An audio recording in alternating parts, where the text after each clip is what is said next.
শাহাবুদ্দিন চুপ্পু খুব ভালো মতো জানেন ক্ষমতাবানের করুণা, ক্ষমতাবানের একরকমের আশ্রয় প্রশ্রয় কত বড় পদে একজনকে প্রতিষ্ঠিত করতে পারেন। শাহাবুদ্দিন চুপ্পু যখন রাষ্ট্রপতি হয়েছিলেন তার পরপরই তিনি ভীষণভাবে আলোচিত হয়ে উঠেছিলেন যখন তিনি তার রাষ্ট্রপতি নির্বাচনের প্রসঙ্গে শেখ হাসিনার বিষয়ে বলেছিলেন যে শেখ হাসিনাকে তো তিনি সবসময় পা ছুঁয়ে সালাম করেন, তো গত কয়েক মাস তাকে যে কিছুতেই উনি পদধূলি দিচ্ছিলেন না, তাতে রাষ্ট্রপতি শাহাবুদ্দিন চুপ্পু ভীষণ মর্মাহত এবং উদ্বিগ্ন হয়ে ঘুরে বেড়াচ্ছিলেন। অবশেষে বুঝতে পেরেছেন যে তিনি পদধূলি না দিলেও তাকে রাষ্ট্রপতি পদে অধিষ্ঠিত করেছেন বটে। তো সেহেন রাষ্ট্রপতি শাহাবুদ্দিন চুপ্পু এরপর যখন শেখ হাসিনা চলে গেলেন তখন সাক্ষাৎকারে মানবজমিনের সম্পাদক মতিউর রহমান চৌধুরীকে জানিয়েছিলেন যে এমনকি শেখ হাসিনা তাকে বলেও যান নাই যাওয়ার সময় যে তিনি বাংলাদেশ থেকেই চলে যাচ্ছেন, পদত্যাগপত্র তো দিয়ে যানই নাই। সেই রাষ্ট্রপতি শাহাবুদ্দিন চুপ্পুকে এরপর কাদের কাদের করুণার উপর নির্ভর করতে হয়েছে তার প্রধানমন্ত্রী ক্ষমতাচ্যুত হওয়ার পর এবং তার প্রধানমন্ত্রী দেশত্যাগ করবার পর টিকে থাকতে বঙ্গভবনে, যখন কিনা বঙ্গভবন ঘেরাও করে 2024-এর জুলাই আগস্টের বিপ্লবীরা রাষ্ট্রপতি শাহাবুদ্দিন চুপ্পুকে বের করে এনে রাজপথে বিচার করার ডাক দিয়ে স্লোগান দিচ্ছে, তখন সেটাও তিনি ইউনূস সরকার বদলে গিয়ে তারেক রহমান সরকার ক্ষমতায় আসার পরপরই কালের কণ্ঠের সঙ্গে সাক্ষাৎকারে বিস্তারিত তুলে ধরেছিলেন। তিনি বলেছেন সেনাপ্রধান ওয়াকারুজ্জামান যেমন তাকে আশ্রয় দিয়েছেন এই পুরো সময়টায় যাতে তিনি মানসিক জোর বজায় রেখে নিরাপদে বঙ্গভবনে থাকতে পারেন, এবং যেই ওয়াকারুজ্জামান গণভবন, সংসদ ভবন, বিচারপতিদের বাসভবন, প্রধান বিচারপতির বাসভবন, সুপ্রিম কোর্ট কিচ্ছু রক্ষা করতে পারেন নাই, তিনি কিভাবে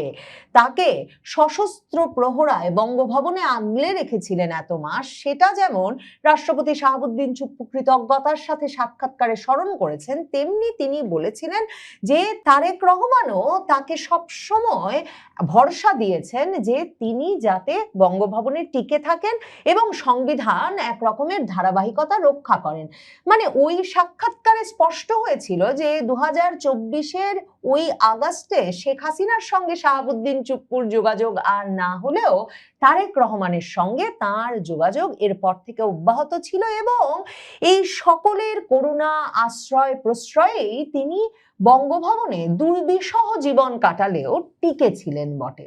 সবচেয়ে বড় কথা, তারেক রহমান রাষ্ট্রপতির পাশে বসে যখন রোজার ঈদের ঈদুল ফিতরের নামাজ আদায় করলেন এবং রাষ্ট্রপতিকে দেখে সর্বময় ক্ষমতার অধিকারী প্রধানমন্ত্রী তারেক রহমান যখন সবগুলো দাঁত বিকশিত করে হেসে তাকে মানে উষ্ণ আলিঙ্গনে জড়িয়ে ধরলেন, সেই ঈদের কোলাকুলির ছবিটা যখন বাংলাদেশের সকল সংবাদ মাধ্যমে প্রধান ছবি হয়ে উঠল এবং সেই ছবিটা যখন প্রধানমন্ত্রীর দফতর থেকে রিলিজ করা হলো, সামাজিক যোগাযোগ মাধ্যমে ছড়িয়ে পড়লো, তখন শাহাবুদ্দিন চুপ্পুর চাকরিটা একটা বেশ লম্বা সময়ের জন্য পার্মানেন্ট হয়ে গেছে বলে মনে করা খুব স্বাভাবিক হয়ে দাঁড়িয়েছিল। এমনকি রাষ্ট্রপতি শাহাবুদ্দিন চুপ্পুও হয়তো 18 মাস ধরে নানা রকম চাকরি যায় যায়, প্রাণ যায় যায়, বঙ্গভবন যায় যায়, এরকম টেনশনের মধ্যে থেকে হাফ ছেড়ে বেঁচেছিলেন যে এতদিনে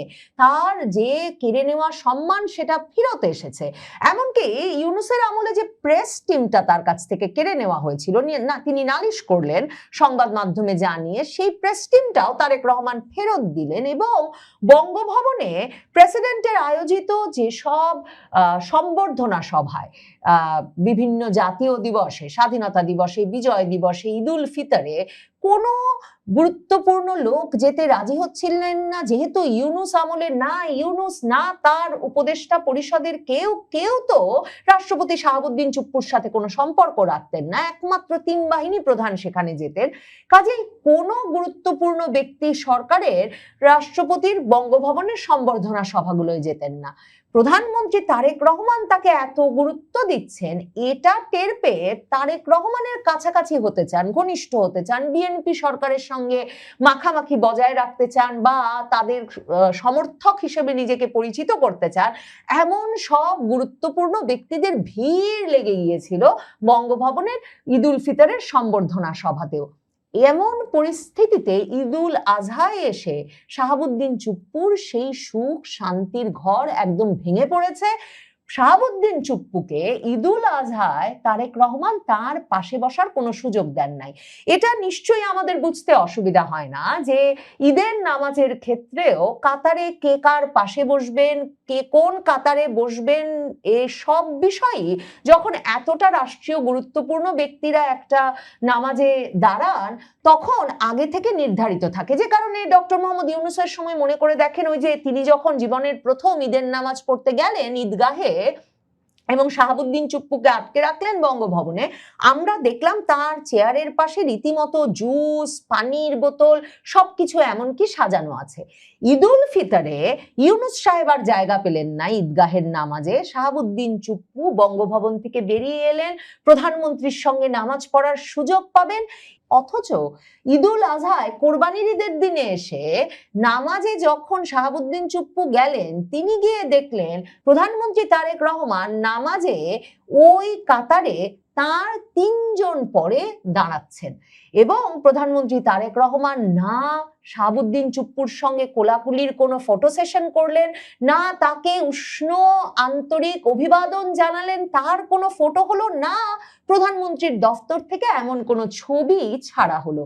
মানে রাষ্ট্রপতির চেয়ারটা এমন জায়গায় বসানো হলো যে তার পাশে বসতে পারলেন সমাজ কল্যাণ মন্ত্রী ডাক্তার জাহিদ হোসেন, মানে যিনি খালেদা জিয়ার চিকিৎসক ছিলেন, তারপর বসতে পারলেন তারেক রহমানের অত্যন্ত প্রভাবশালী মন্ত্রী সালাউদ্দিন আহমেদ। সালাউদ্দিন আহমেদের পরে প্রধানমন্ত্রী তারেক রহমান বসলেন। মানে পরিষ্কার বোঝা গেল প্রধানমন্ত্রীর সুনির্দিষ্ট নির্দেশনায় শাহাবুদ্দিন চুপ্পুর জায়গাটা তার পাশ থেকে সরে গেছে। ঠিক যেভাবে তারেক রহমানের সুস্পষ্ট নির্দেশনাতেই গত ঈদে যমুনায় ইউনূসের ঢুকতে 2 ঘন্টা যমুনার গেটের বাইরে অপেক্ষা করতে হলো এবং ঈদগাহে ইউনূস আর ঢোকার সুযোগ পেলেন না ফেব্রুয়ারি মাসে তারেক রহমানের হাতে ক্ষমতা তুলে দেওয়ার পর। কাজেই সব কিছু যে খুবই সুনির্দিষ্টভাবে সুস্পষ্ট বার্তা দিতে ঘটে তাতে আর অবাক হওয়ার কি আছে। শাহাবুদ্দিন চুপ্পু লন্ডন গিয়েছিলেন সরকারি খরচে বেশ বিরাট সফর সঙ্গী দল নিয়ে চিকিৎসার জন্য সম্প্রতি, এবং শাহাবুদ্দিন চুপ্পুর অভিযোগ ছিল যে ইউনূস আমলে তাকে এমনকি চিকিৎসা করতে বিদেশে যেতেও দেওয়া হয় নাই, লন্ডনে তার চিকিৎসার অ্যাপয়েন্টমেন্টও মিস হয়েছে। এর মধ্যে সামাজিক যোগাযোগ মাধ্যমে সব নিয়ে সমালোচনা হয়েছে যে এত মূল্যবান হোটেলে এত বিরাট বাহিনী নিয়ে থেকে কেন সাধারণ চিকিৎসা রাষ্ট্রপতি শাহাবুদ্দিন চুপ্পুকে লন্ডন গিয়ে করতে হবে। কিন্তু তারেক রহমানের মূল বিরক্তি আপত্তির জায়গা সেটা নয়, এর চেয়েও তার জন্য মূল আপত্তি বিরক্তির জায়গা হয়ে উঠেছে যে শাহাবুদ্দিন চুপ্পু সেখানে যে হোটেলে ছিলেন সেই হোটেলে সুদানের প্রধানমন্ত্রী কামিল ইদ্রিসও ছিলেন এবং সুদানের প্রধানমন্ত্রী কামিল ইদ্রিস রাষ্ট্রপতি শাহাবুদ্দিন চুপ্পু সেখানে আছেন শুনে ব্রেকফাস্টের রুমে তার সঙ্গে দেখা করতে আসেন, মানে সৌজন্যমূলক সাক্ষাৎ করতে আসেন।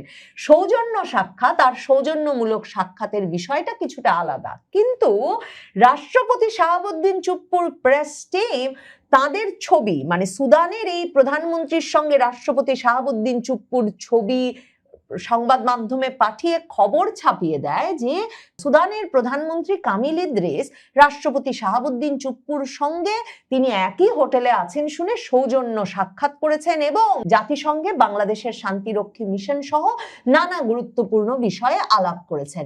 এই কামিল ইদ্রিস হচ্ছেন 2025 সালে গৃহযুদ্ধ বিক্ষুব্ধ সুদানে পশ্চিমের পছন্দে প্রধানমন্ত্রী নিযুক্ত হয়েছেন এবং জাতিসংঘ সহ পশ্চিমা দেশগুলোর সঙ্গে মার্কিন যুক্তরাষ্ট্রের সঙ্গে তার ঘনিষ্ঠ সম্পর্ক। এহেন কামিল ইদ্রিসের সঙ্গে সৌজন্য সাক্ষাৎ হয়ে গেছে এবং বাংলাদেশের বিষয়ে আলাপ করে ফেলেছেন।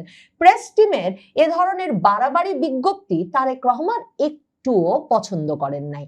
তার চেয়েও গুরুতর সমস্যা হচ্ছে রাষ্ট্রপতি শাহাবুদ্দিন চুপ্পু যখন লন্ডন সফর করছেন তখন কিছুদিনের জন্য তারেক রহমানের মন্ত্রিসভার অতি গুরুত্বপূর্ণ মন্ত্রী, তারেক রহমানের মন্ত্রিসভার বলতে গেলে সবচেয়ে প্রভাবশালী মন্ত্রী সালাউদ্দিন আহমেদ নিখোঁজ হয়ে যান।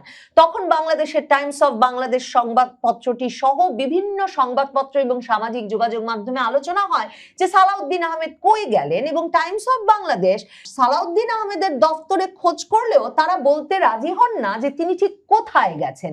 এমনকি বিমানবন্দরে যখন পত্রিকা খবর করে তখনও তারা সর্বোচ্চ গোপনীয়তা রক্ষা করে তিনি ঠিক কোনখানে গেছেন সেটা লুকিয়ে রাখতে চান। এমনকি সরকারের কোনো কোনো সূত্র বলে বসে সালাউদ্দিন আহমেদ গেছেন সিঙ্গাপুরে চিকিৎসার জন্য, অথচ রাষ্ট্রপতি শাহাবুদ্দিন চুপ্পু লন্ডনে থাকতে সালাউদ্দিন আহমেদ গিয়েছিলেন লন্ডনে।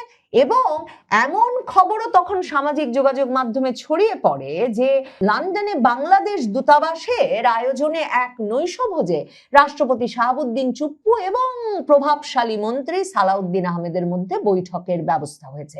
যদিও দূতাবাস এবং অন্যান্য সূত্রে সে খবর অস্বীকার করা হয়, কিন্তু এটাও একটা সন্দেহের জন্ম দেয় তারেক রহমানের মধ্যে। তারেক রহমানের শাহাবুদ্দিন চুপ্পুকে প্রয়োজন ছিল, কারণ যখন স্পিকার নাই, ডেপুটি স্পিকার নাই, একটা বড় ধরনের সাংবিধানিক শূন্যতা, তখন এই শাহাবুদ্দিন চুপ্পুকে টিকিয়ে বাঁচিয়ে রেখেছিলেন বলেই তারেক রহমান একেবারে তার সাজানো গোছানো নিয়মে কিন্তু সংসদ অধিবেশনটা শুরু করতে পেরেছেন। মানে তিনি সভাপতি পদে খন্দকার মোশাররফকে বসিয়েছেন, তারপর রাষ্ট্রপতিকে দিয়ে শপথ পাঠ করিয়েছেন, প্রধান নির্বাচন কমিশনারকে দিয়ে সংসদ সদস্যদের শপথ পড়িয়েছেন, রাষ্ট্রপতিকে দিয়ে মন্ত্রিসভার শপথ পড়িয়েছেন, এরপর রাষ্ট্রপতিকে নিয়ে এসেছেন সংসদে উদ্বোধনী ভাষণ দিতে। এই পুরো প্রক্রিয়ায় এই যে কিছুটা সাংবিধানিক, বেশিরভাগটাই অসাংবিধানিক, এই প্রক্রিয়ায় তিনি যে সংসদ অধিবেশন বসানোর বিষয়টাকে জায়েজ করে নিলেন, তাতে রাষ্ট্রপতি শাহাবুদ্দিন চুপ্পু তার সবচেয়ে বড় ট্রাম্প কার্ড হিসেবে কাজ করেছেন। এখন রাষ্ট্রপতি শাহাবুদ্দিন চুপ্পুর প্রয়োজন ক্রমেই ফুরিয়ে আসছে। তার মধ্যে তিনি এদিক সেদিক যাচ্ছেন, তার সঙ্গে দেখা করছেন, সেটাও প্রধানমন্ত্রী তারেক রহমানের খুব পছন্দ হচ্ছে না। একটা দূরত্ব তো নিশ্চিতভাবেই হয়েছে। প্রধানমন্ত্রী তারেক রহমান সেটা খুব স্পষ্ট করে বোঝাতেই ঈদুল ফিতরে মহা সমালোচিত প্রেসিডেন্ট চুপ্পুকে যেমন বুকে টেনে নিয়ে সে ছবি সর্বত্র ছড়িয়ে দিয়েছেন, ঈদুল আজহাতে এসেই তিনজনের পরে তার সঙ্গে দূরত্ব রেখে বসে কোনো ছবি তোলার সুযোগ না দিয়েও একটা স্পষ্ট